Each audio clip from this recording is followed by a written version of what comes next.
Hello and welcome back to Rams Talk Podcast. And we're here today after Derby have finally got I say finally, we played 2 games, but Derby have finally got themselves off the mark for the season. 3 huge points against Middlesbrough, our old friends, to get the season off to a good start. So joining me today to talk through Derby's pretty impressive win against Middlesbrough is Jamie Page. How are you, mate? I'm so happy. I genuinely am so happy. It's been a brilliant weekend. I went to watch the game. I was expecting nothing. Zilch. I was expecting to have an awful day, but Paul warns Derby County off the mark and in spectacular fashion. So, yeah, really good. And hopefully I can carry this into the next week and on to Watford. Let's hope so. We've also got Vic Singh. How are you, Vic? Yeah, well, good. Buzzing that we got the 3 points from the men's side. The women's side won today as well. So the VikSing Derby is complete with a 4-1 Derby County win. So yeah, all in all, a good weekend. Great stuff. And we've also got Adam Titley. How are you, Adam? I'm good. Better after that win. Bit of belief going forward, and yeah, let's see what Watford has in store for us. Absolutely, we definitely will. I enjoyed skinning you this morning, Adam, and putting a lovely ball in for us to go 8 or 9, 1 up, I think it was. So I hope you've recovered from that as well. One thing before we kick off as well, it's the last call for the Football Content Awards. So voting closes on the 19th. So we're recording on the Sunday, so it's the Monday. So if you can vote for us, links in the description. I'd be very grateful if you could do that to give us a lovely night out and hopefully bring some silverware back for Derby as well. So that's the begging out of the way. Let's talk about Derby v Middlesbrough. Now, Jamie, the first thing I've got written down here is how funny it was that, Middlesbrough historically are a team that not been the biggest fans of Derby. Obviously, there was all the stuff when we were in administration. There was so much hanging over Derby's heads regarding, Steve Gibson trying to sue Derby because they weren't good enough to make the playoffs that year. And he ended up suing Mel Morris, which is kind of funny that it wasn't Derby, but it ended up slowing down the takeover quite a lot. So how funny is it that, we make our way back into the championship? First home game, Middlesbrough. First win, Middlesbrough. Well, it felt like karma, didn't it?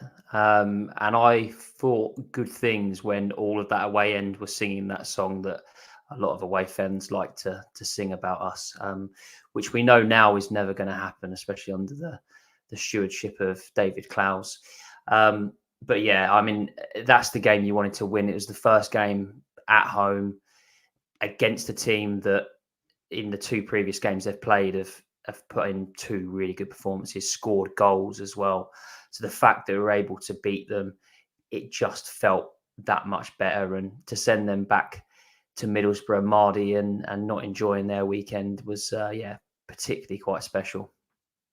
Yeah, it definitely was. And I think, it's quite a long way back up to Middlesbrough. Good 3 and a bit hours to get back up there. And Vic, I mean, Middlesbrough fans travelled in numbers. We expected noise. I think at the start there definitely was noise. But how good did it feel, seeing Jackson? Obviously, we'll talk about the goal, but seeing Jackson slot that ball into the corner and everyone jumping up and celebrating. It had been, 190 or so days since Derby had last played at Pride Park in a competitive league fixture. I mean, it's good to be back, wasn't it? Yeah, definitely. And I think watching, to be fair, I thought Jackson had missed that when I initially saw it. I thought he's gonna scuff it, but thank God it went in. It was just nice. The fans played a really big part yesterday. I thought the atmosphere was really good. Considering it's our first game back, and I think it's going to be really key this season in terms of trying to get points on the board. I think it's going to help rejuvenate the players, and it's really going to be a key thing this season. So it was nice to be back at Pride Park. It was nice to get a 1-0 win over Boro. Everybody knows our feelings towards them. Not that there's anything personal, but like Jamie said, it was karma. It was nice just to see a 1-0 win. We're points on the board now, and I think home form is going to be really key this season going forward. Yeah, it definitely will. I mean, finally, Adam, we saw the celebrations at full time as well that we'll get onto. But when we talk about the feelings of going to football, we had it at Blackburn. There were some good moments where we were, celebrating, singing, supporting the players, but also just being back around each other for the first time in a while. Didn't it feel nice to be back at Pride Park, a full Pride Park, and hearing that atmosphere in full? Yeah, I think it was really good. It's always good to see the familiar faces. I think you sit around and you make friends with these people. I don't think I know half the names of the people that are around me, but I talk to them for a long time every Saturday. So So yeah, but that's football, isn't it? And I think the atmosphere was great, and it probably lifted the team at times as well. I thought Boro's atmosphere went a little bit flat after kick-off, considering the numbers, but I thought ours turned up a level, which was really good to hear and see. And it's good to be back in the Championship, watching Championship football. I think it's, some fans may disagree, I think it's where we belong. But yeah, it was really nice to watch that football again and have the atmosphere to go along with it. Yeah, it makes a change from, Fleetwood, Cheltenham, someone like that coming along, 10 men behind the ball. That was us. We're the 10 men behind the ball team now. But it was good to see some actual quality football on display, because my God, have we missed it over the last 2 years. So we've got to talk about it first, and we mentioned it already, that Kaden Jackson goal. Jamie, we've seen already he's got lots of pace. He seems to be fairly decent in front of goal. He's clearly not, Haaland, but he seems to put away the chances that come to him, as he showed against Chesterfield as well. He gambled on that ball. Isaiah Jones, who my friend has talked about as the best player in the world for the last 2 years, plays a lovely ball through, lovely weighted pass, which takes Dieng out of the game, rounds Dieng. No one ever doubted him for a second, and he slots the ball into the back of the net. As goals go, I've seen a lot of people say how lucky it is, but Jackson has to press Jones for that goal to happen. It was a decent goal, wasn't it?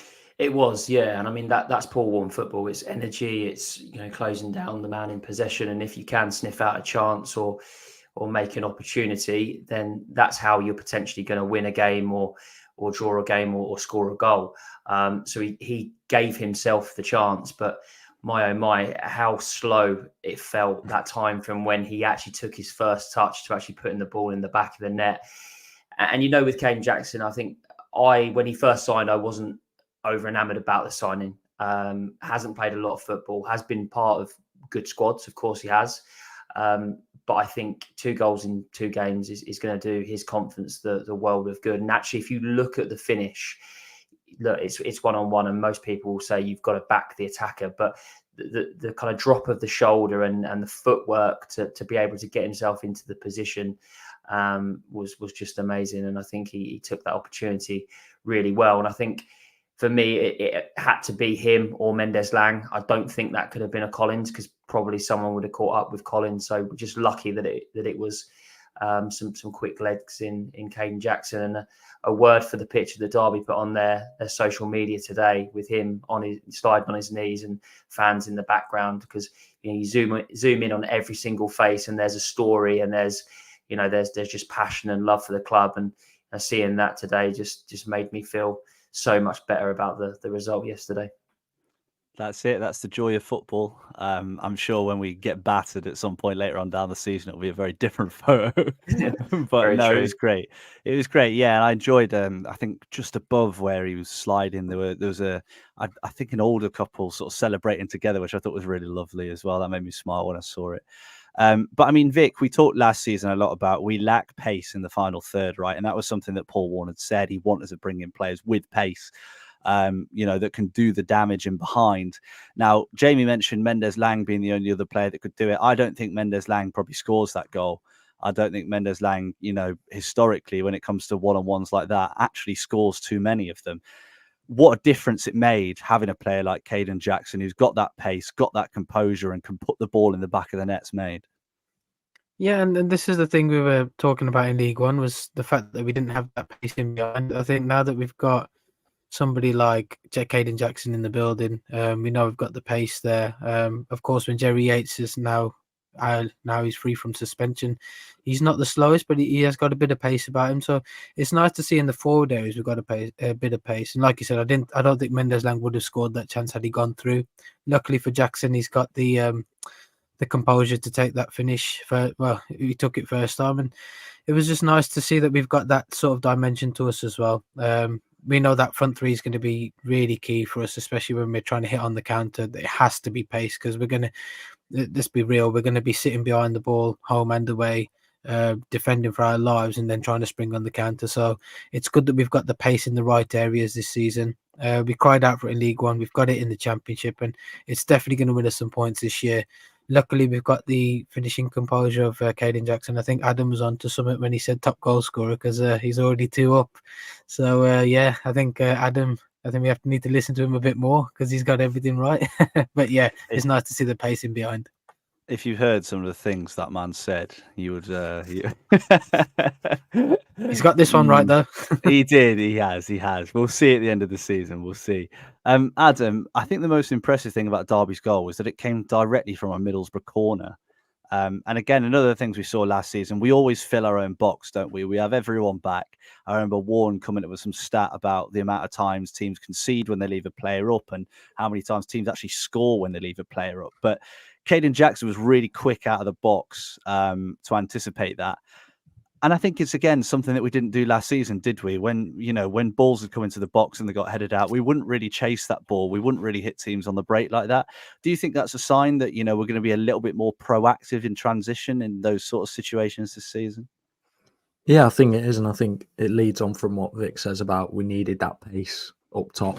I think we said Collins probably wouldn't have been able to run the length of that pitch there to put that ball away just because of his pace. So Jackson's quite refreshing going forward. It adds a different dynamic as well to what we've seen last season, where still we're going to do this season, which is go out wide and put balls into the box. But it's a counter-attacking goal that probably epitomises what Paul Warren wants to do this season, really, in terms of that soak-up pressure and catch teams out on the break. And strange, it's almost like another set-piece goal. I know it's not, but it's another goal that's come from a set-piece this Can't get season. away. No, we can't escape from them, but it's really good play. I know we were probably a little bit fortunate that it's pretty much been gifted to us, this clean opportunity, and probably the best opportunity of the game from both sides. But you've got to take your chances, and you need players who have enough confidence to go around the goalkeeper. I know if I was in that situation, I'd probably trip over my own 2 feet deciding what to do there. But Jackson showed good composure to go around the keeper and put the ball away in. When you look at his previous goals, he's clearly got that confidence to take them from outside the box. He almost reminds me of a number 10 whenever he attempts stuff just in behind the striker, but showed really good technical ability there to go around the keeper and slot it away. So hopefully more of that, and maybe the top goal scorer prediction will come true. Who knows?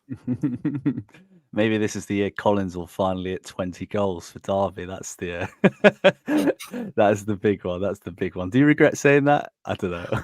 No, I thought with the way we play balls into the box, but we're in a different level now. Centre backs are of a higher quality, I think. Yeah, I don't think Collins will get near 20, unfortunately, this season. But hopefully, it proves me wrong. 25, mate. 25. That's 30. still it. We have to talk about the man of the match as well. Josh Vickers voted man of the match, made 4 really good saves. Won't lie, I don't think any of them were unbelievable. I think most of them were quite comfortable. I think we were saying before we were recording, weren't we, that they didn't really actually trouble us that much, Middlesbrough. All the chances they had were from sort of 20, 25 yards, pot shots at goal. The only real clear-cut chance they had, the bloke was a yard offside. So I think he made a couple of good saves. I've seen a few people on Twitter say, has to keep his place. Jamie, we saw, Jakob Zetterstrom warming up. He seemed to be enjoying himself. He's very tall. Who'd have thought? The 6'6" guy is really tall. But he also looked really good in the warm-up as well. He's obviously just been playing in Europe. Next week, Watford away, we've got a big choice. Do we stick with the keeper that's had a good game, or do we play our new international number 1 that we signed for over £1 million? What do you reckon? For me, I think you've got to give the shirt to Zetterstrom. I think he's come in as your number one on his back, of course, and I think you've got to put him in. And if he has a poor game, you need to stick with him. You need to back your decision. We've spent a lot of money to bring him in the door. We've waited a long time. And like you said there, Vic has had a good game. I wouldn't say it's a great game. I don't think any of the saves were, out of this world. He was very solid. What he needed to do, he did. He was our best player, definitely.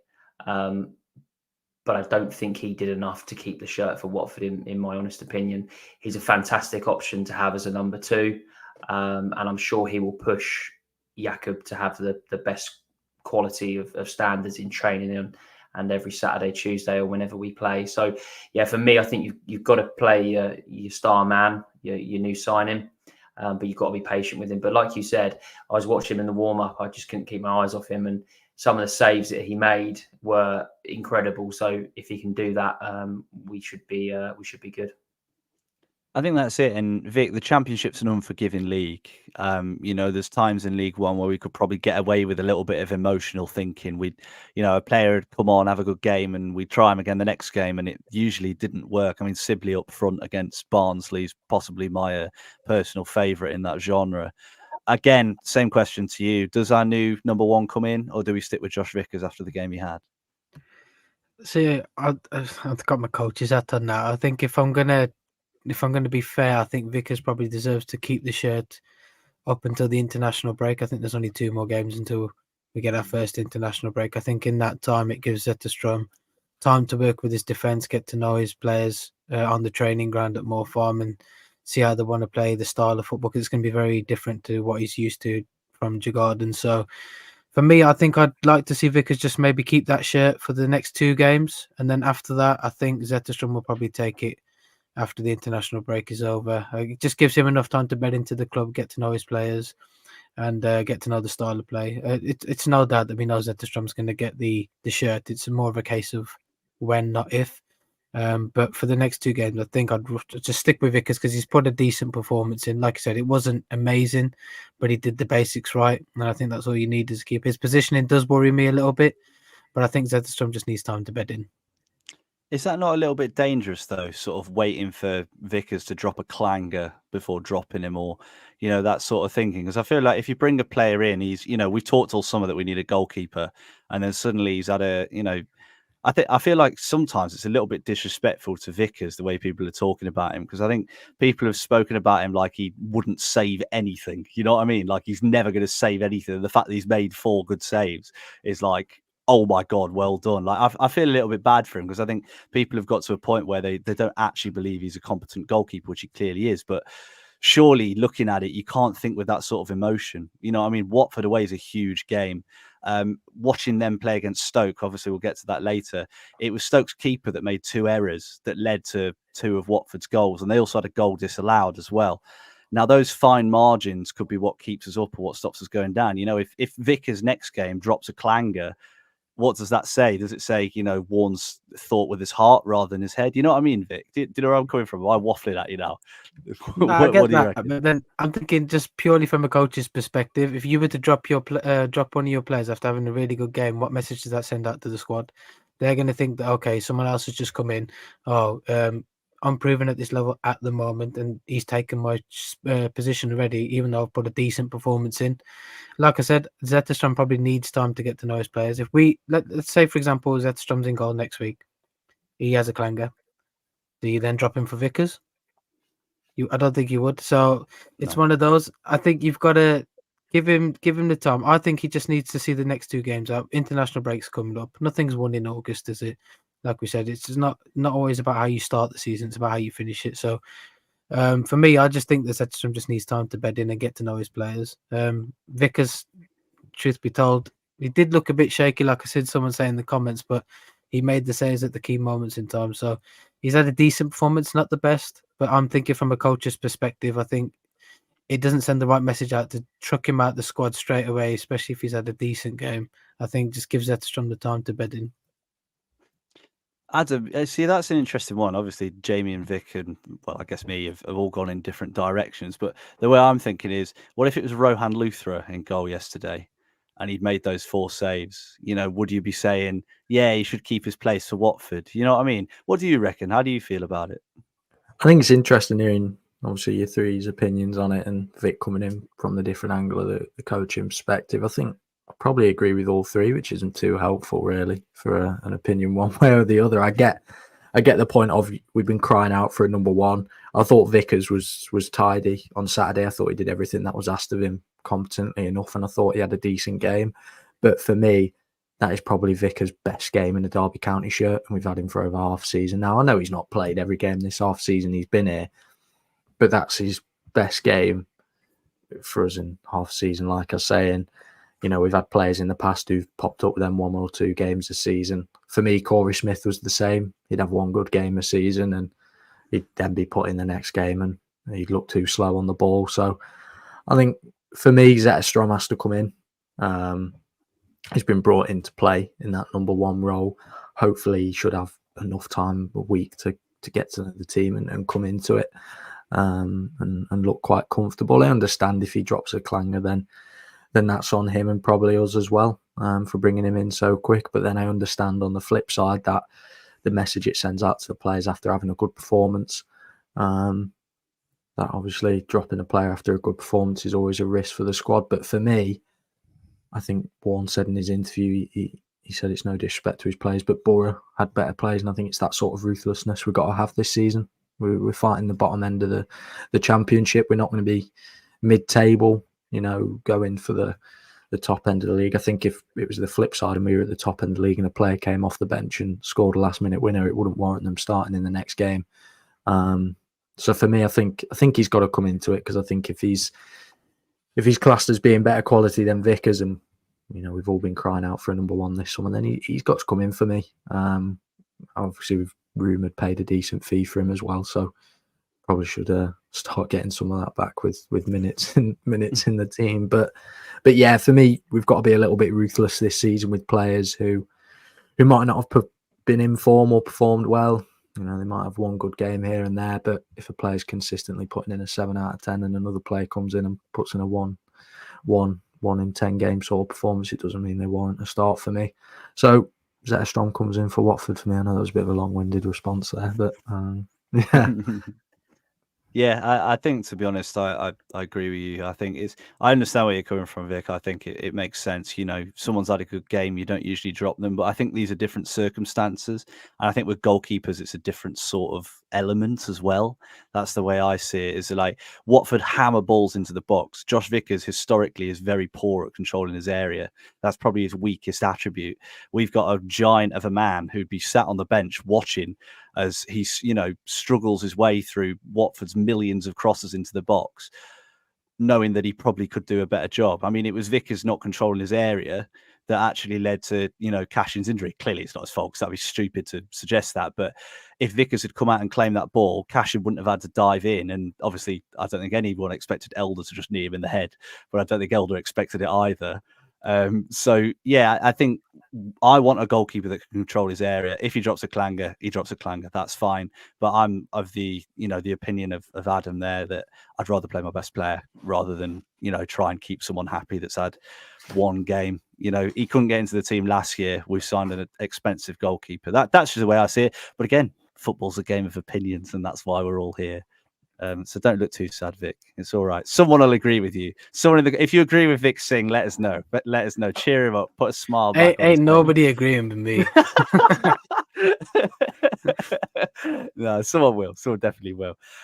JV, let's touch on the midfield now, because we did a big bit on it last week, talking about the midfield shape and how we were building up from the back and how one-dimensional it was at times. And Derby, and this is to the credit of Paul Warne, completely changed it. We had all three midfielders sat in the centre, playing through the middle. I thought Ben Osborne was excellent in both boxes. I thought Kenzo Howard-Mine looked really confident on the ball, and he was picking out passes. And as well, David Ozo, I mean, how good is he on the ball? I mean, his first touch, probably the worst I've ever seen. But when he has got the ball under control, you can't get the ball off him. And the way he sort of knocks players away, pushes players off, he looks an excellent player. I mean, we got it right, didn't we? We were concerned about that midfield, but Paul Warne got it right.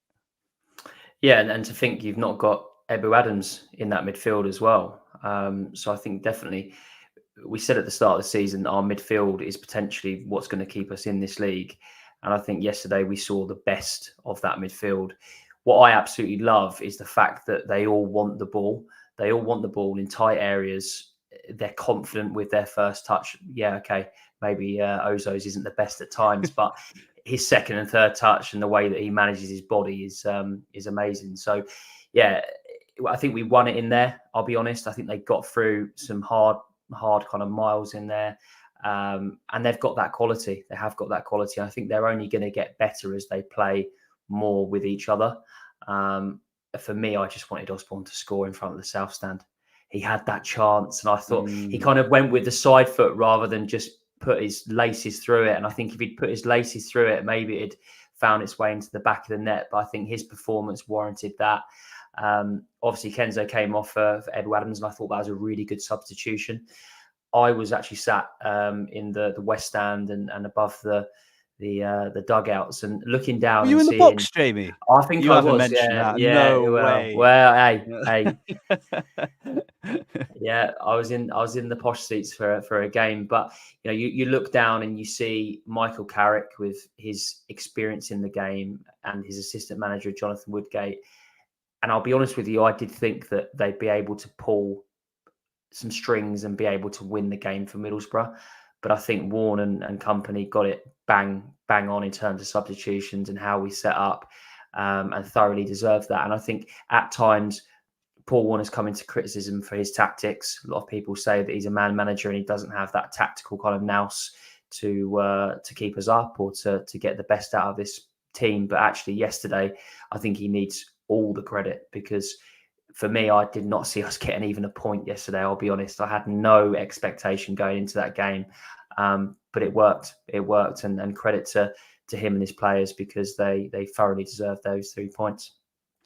Vic, I mean, Jamie mentioned there the work ethic of that midfield three. Now, we've had teams in the past where we've had a few players that don't necessarily pull the weight as much as others. I mean, Tom Lawrence, perfect example. When he played in that number 10 role, you wouldn't catch Tom Lawrence tracking back. You wouldn't, he wouldn't fight for balls in that way. When you've got Ben Osborne, you've got Kenzo Haldmine, two players that are pretty decent technical players. Haldmine especially, very good on the ball, grafting and fighting for every ball. I mean, there was one time where Haldmine shepherded the ball out for a throw-in for us. I remember it was right in front. It would have been right in front of you, actually, Vic. And he sort of shielded the ball out, and he was battling with someone 3 times his size, and he just held him off and helped win that throw-in. I mean, that's what Paul Warne talked about, wasn't it? He wanted those players that would fight, that would run. He mentioned it when he first came in. He's mentioned it every year he's been here. And I think he's got it with the players he has, hasn't he? Yeah, definitely. And again, going back to the Blackburn game, I think if you compare the two games, it's where we probably thought we lacked a bit. Like, I know we're at Pride Park, so it would have been different for the lads, but the balance of the midfield three was there with also Haldmine and Osborne. It's nice to see that the midfield three are all in sort of conjunction with each other. We know the roles of each other. They know that they have to press, they have to work hard, they have to win that ball back out, win the ball back out of possession. Sorry, we get thrown off by the comments now. And then you got people agreeing with you. I know, which is a shock. But yeah, like I said, Ozo's that sort of protective barrier in front of the back four. Then you've got the other two working, and between the three of them, if the hard work is there, you know that we'll win the midfield battles.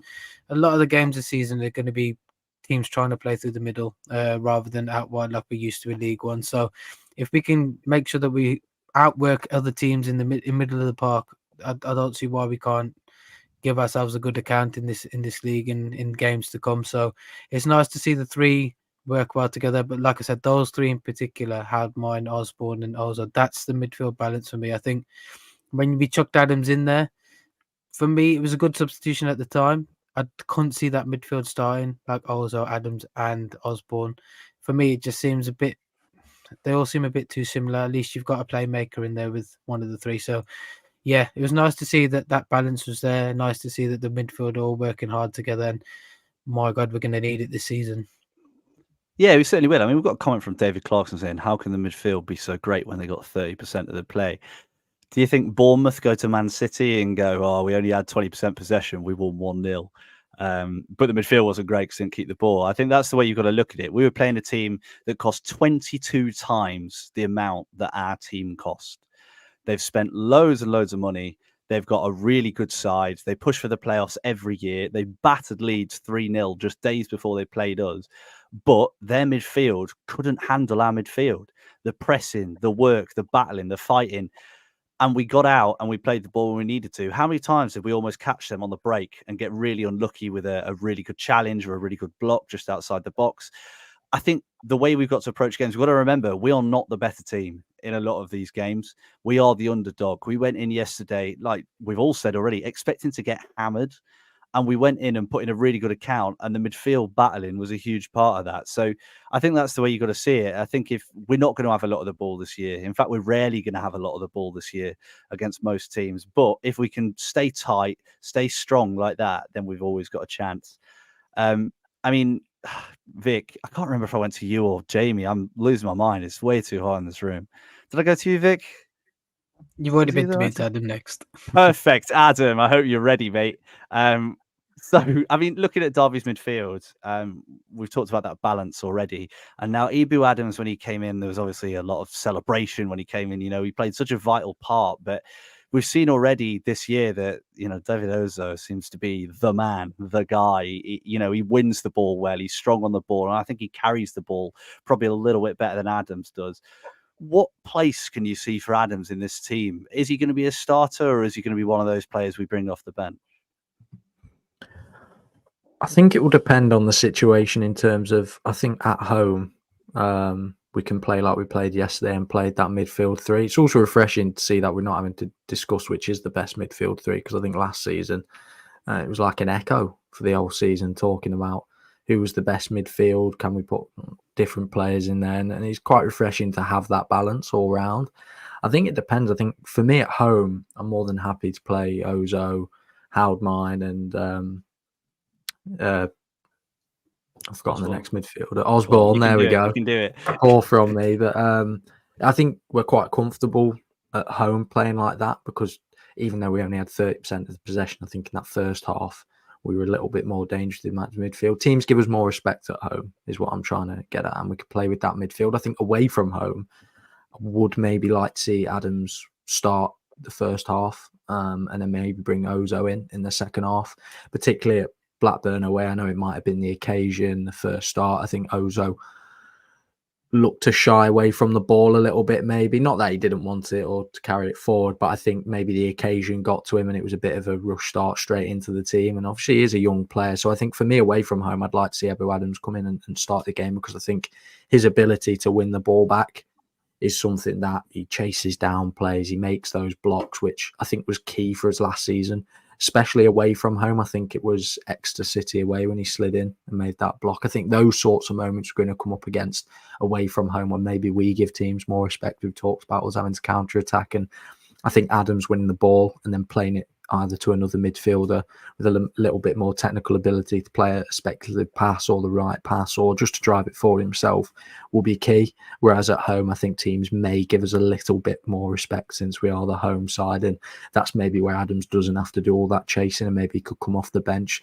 That's just my take on it. I'm not Paul Warne, he probably knows more than me, but in terms of how I'd see it, I think maybe Ebou Adams can come on in the second half at home and win the ball back when we're defending. But away from home, I think maybe we're going to be defensive straight away from the off, so it might be worth having him to win the ball back and hopefully start the counter attacks.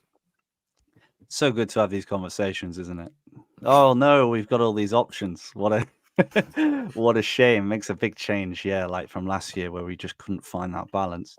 A couple of other players that had really good games. I mean, Callum Elder clearly had his best game in a Derby shirt. There was one time where he sort of dived in where he didn't need to. He did the same against Blackburn as well, which was a bit annoying.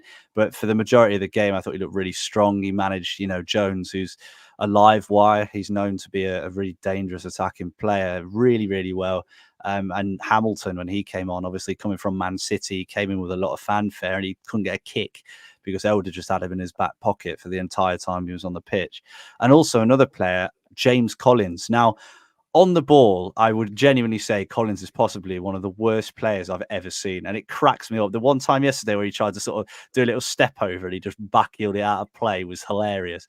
But at the same time, his work rate, which, you can't just say work rate, but his sheer annoyingness for that Boro back line, I think, helped win us the game yesterday, because every time a ball went forward, he was fighting with defenders. It wasn't like last season where he'd feel a little bit of contact and go down. He was fighting for every ball. He'd act as a blocker at goal kicks, blocking the defender so Callum Elder could get his head on it. I actually think he had a really good game yesterday, and I think he sort of brought a lot to the team that we kind of missed against Blackburn. We didn't have that physicality. Is he the answer? Probably not. But he did a job, Jamie. Yeah, I thought he had a great game, and I think he will get remembered for situations where he back heels it out of play or falls over or stuff like that. But you've got to remember, this guy is over 30. He is experienced, but his legs aren't doing what they probably did in his early 20s, late 20s. But he's just trying his best. And you know what? He won a few headers yesterday. against It's a Matt Clark. miracle. And honestly, I thought Clark, because when I saw that Clark was on the team sheet, I remember thinking that he was like a beast in the air. I think he was really poor in the air yesterday. I think even Barkhuizen beat him in the air at one point. But it's just that kind of that play that allows us to get up the pitch a little bit, hassling and jumping with a player, not necessarily winning something, but allowing someone to get a knockdown or just kind of putting pressure on in the right kind of moments. And that is exactly what he was doing yesterday. He had probably one of his better games in a Derby shirt. Again, he'll be remembered for scoring goals in League One, but if he can help us off the bench, or do I want James Collins starting? Maybe I'm getting very carried away right now, but he will be beneficial. And I tell you what, I was watching him warm up, and I feel like he's slimmed down. I think he looks really good. He looks in a really good physical state. I'm I'm like. I'm a massive James Collins fan, so I'm going to back him to the hill. And let's see what he can do. Let's see if he can get to a round number, and maybe we can have another little bet on it, Jake. I don't think he's scoring 10 goals this season, mate. If he has 10 shots, I think that'll be a more fun bet. But Vic, I mean, Callum Elder as well, mentioned him previously. He got a lot of criticism against Blackburn. I think he had a really poor game, in all honesty. But again, we seem to have changed the system a little bit, changed the shape a little bit. He kind of tucked in a little bit more, maybe technically we played 4 centre halves at times. It felt like with the wingers dropping in, it seemed to suit him, didn't it? And he just seemed to find his best form. He defended really well. Let's hope he can keep doing it. Yeah, I think with Elder, again, he's probably another confidence player. I think Nyambe coming on as early as he did maybe gave Elder that freedom to sort of express himself a bit more on that left-hand side. Because, if Nyambe comes in, you've got that back three then. Unfortunately, Wilson went off injured, but Nyambe doesn't generally go forward as much as Elder would, so it allowed Elder to have that freedom. He was very composed. I thought he had a good, solid game. Literally, he was fist pumping every sort of tackle he made. He was very proud of himself. He was a confidence player, and I thought he had a really good game yesterday. It might be because we could be potentially looking maybe bringing someone in, and it might have given the kick up the backside that some of these players might have needed, and Elder has obviously responded to that. Had a really good game yesterday. Didn't put a foot wrong for me, in all honesty, and I thought he was probably one of our best performers. But again, going back to the Nyambe thing, I think Nyambe coming on allowed Elder to be as good as he was, just because we had that solidity with that back three then. If we bring in an international left back that's played in Europe for over $1 million, do they come in straight away, or do we let Callum? No, from a coach's perspective. I'm joking. I'm only messing with you, mate. No, carry on, Vic. Keep going. I'm not going to. No. That's the thing. Again, if he's put a good performance in, it's hard to drop him in it. So I'm only thinking from a coach's perspective. And like I said, Nyambe probably coming on brought the best out in Elder because it allowed him to go forward. The onus wasn't on Elder as much to be in such a defensive position. So that might have helped. So maybe you just got to start Nyambe rather than drop Elder. Well, potentially, I think we might have to, Adam, because what I want to move on to is Derby's injuries. We had a really unfortunate one with Erin Cashin sort of getting clattered in the face after he put in a really good challenge inside his own penalty area. Had to go off as a concussion sub, must have failed the concussion check, which means that he'll miss Watford, which is very disappointing. And then as well, Kane Wilson seemed to pull up. It hasn't been released what that injury is yet, unless I've missed it. But it looked like it could be a hamstring, which if it is at least a few weeks out, which would be very concerning. But Sonny Bradley and Ryan Nyambe came in, and I thought they defended excellently. What do you reckon? Yeah, I think I agree with Vic about Nyambe coming on and giving the onus to Elder that he could express himself a little bit more. Because I think what we saw at Blackburn was we had 2 very attacking fullbacks, and it felt like it was 2-on-6 for most of the time. But I think this time Nyambe would stay back, and it allowed Elder to not necessarily push up against Middlesbrough, but he felt a little bit calmer whenever the ball was coming down his side, which was good to see. And I thought Bradley, thought he looked solid at the back when he came on. I don't think he really put a foot wrong. I thought he did his job, and I think that was helped by the fact we were so deep. He wasn't chasing after anyone having to make any sliding challenges or anything like that. It was a case of do the basics, stay in the position, and if the ball comes near you, make sure it's gone. and the player doesn't go past you. And I think that did definitely help Bradley. Obviously coming on in that first half, it's unfortunate the injuries we have, but hopefully with the players coming in on different sides, then they'll complement each other well, with Nyambi being more defensive on the right hand side than Elder, who's more attacking, and then Bradley coming in. But I think Bradley had a good game, a solid game for us. In my opinion, one of his better games defensively for Derby. I think we see Bradley and people think about his exploits from corners, heading them in and stuff like that, and us using his heights at set pieces. But I think for me yesterday defensively, he was really solid, really comfortable in that back line, and it was good to see the step up to the Championship level, which I think I talked about last week. I think we needed players to step up to the level that we're in. I thought Bradley and Nyambi did that really well, and if we have to play them over the next couple of weeks, then hopefully they'll be as solid as what they were on Saturday. And I think the style definitely at the moment complements both of them. Was sitting a little bit deeper, allowing them both to be more defensive than attacking, shall we say. I know Bradley's a centre back, so there's not too much attacking. But yeah, I thought they were both pretty solid when they came on yesterday. Yeah, spot on. I think I did enjoy Bradley trying desperately to put it in his own net with that shot that struck the post. It's going about 3 yards wide, but no, he got in the way very well. And yeah, he had a good game. And Adam Titley said that, so he must have played well. And one final thing before we have a quick chat about Watford. That Pride Park atmosphere. Now, we mentioned it at the start. 8 wins in a row at home in all competitions for Derby now. Our home form is going to be so important. End of last season, it was a fortress. I'd tell you what that game reminded me of: Bolton last year, when we were fist pumping and celebrated every tackle, every block. And the end of yesterday felt exactly the same. I mean, that atmosphere, Jamie, it was great yesterday. At the start of the game, it was great. Towards the end of the game, it got better and better. And again, celebrating at the end of the game. It's the second game of the season. And we were celebrating like we'd won something. It's good, isn't it? And it's very useful that we've got that atmosphere back, and we need to keep it that way. Yeah, well, we're celebrating because it was a very important win. And I think every win at home is going to be important. So hopefully we see those scenes after every win. But yeah, I think it's so important to have the fans on side and have the fans backing the players. You hear players say it, and you know what? Sometimes you just think, oh, they've got to say that, or that's kind of the answer that everyone wants to hear. But I think when I hear it from our players, I genuinely think that they mean it. So yeah, I think the atmosphere needs to keep the same. And if we're winning games and we're playing football, or as we saw yesterday, is if we're seeing heart, if we're seeing passion. As Derby fans, I don't necessarily think we need to win every game. We don't need to score the perfect goal. We just want our players to be passionate and wear the shirt with pride.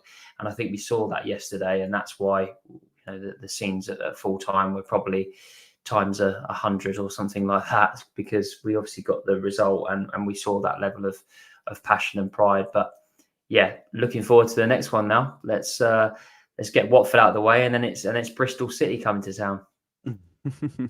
Yeah, and we saw how good they were yesterday, didn't we? Max Bird grabbing 2 very good assists for them, so that'll be fun when we play them.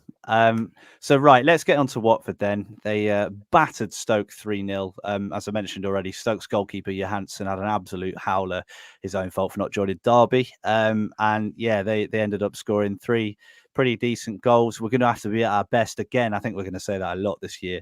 But again, we've got a chance. If we can defend like we did against Boro, we've got a chance.